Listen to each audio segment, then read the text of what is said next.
Recovery করি রেগুলারই। দোকান করার তো ঠিক 1:30 বাজে, আমি তখন শনি সরার আগে ঢাকা শোরুমের দিকে রাস্তায় ঢুকতে আসতাম। তো তখন এখানে রাস্তার মধ্যে একটা গাড়ি ভেসে আসতো, গাড়ির ড্রাইভারের সঙ্গে কথা বলতে আসি, এমন সময় একটা বাইক আইসে, বাইকটা আটকাইছি, আটকে জিজ্ঞেস করছি হ্যাঁ মানে একবার হোটেল থেকে আসে একবার শনিছড়া, তারপরে তারা করছি কোনো একটা ডকুমেন্টস আছে, এগুলো ডকুমেন্টস দেখাইতে না।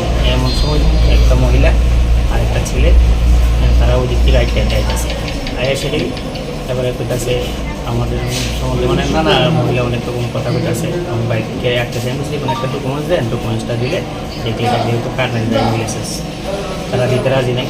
এখন একজন খুশিতে বাইকটা পেলে থানা থেকে নিয়ে থানাতে সিছিল, ওটা কর্ণের পরে মহিলা উৎপীড়িত হয়ে আছে, এরা মানে এই অবস্থাতে করতে পরে আমাদের মানে অফিসের থেকে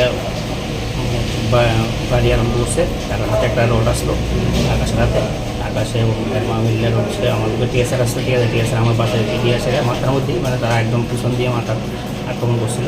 তখন বাসায় থেকে হাতে দুজন টিএসআরও ব্যথা হয়েছে, আর আমি তো প্রচণ্ড সঙ্গে সঙ্গে আমি মাটিতে উঠে করি, তারপরে বাবুলি আসলো, অনেক লোক আইসে এসে আমার হসপিটালে নিয়ে গেছে। তো তাদের বিরুদ্ধে কোনো মামলা দিয়েছেন? হ্যাঁ, তাদের বিরুদ্ধে মামলা হয়েছে।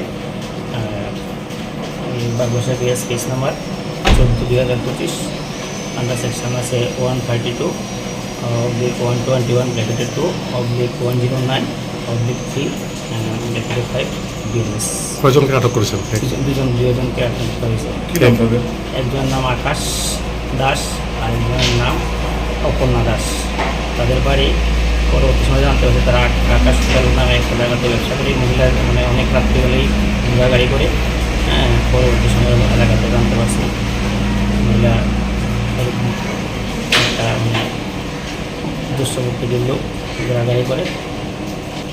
এরকম তো ঠিক জানি না, আগে একটা ঘটনা হয়েছিল, তারা ব্যাংকের থেকে লোন নিয়েছে, লোনে কোনো তারা ইনস্টলমেন্ট দেয়নি, তখন দেখা গেছে যে পুলিশ সহ গেছিলো, পুলিশ যাওয়াতে এয়ারপোর্ট থেকে পুলিশের উপর তারা একটা খুব সৃষ্টি হয়েছে, পুলিশ কোনো তাদেরকে বিরুদ্ধে কিছু হয়েছে। ওই সময় আমি ছিলাম না, পরবর্তী সময় জানতে পারছি আর কি।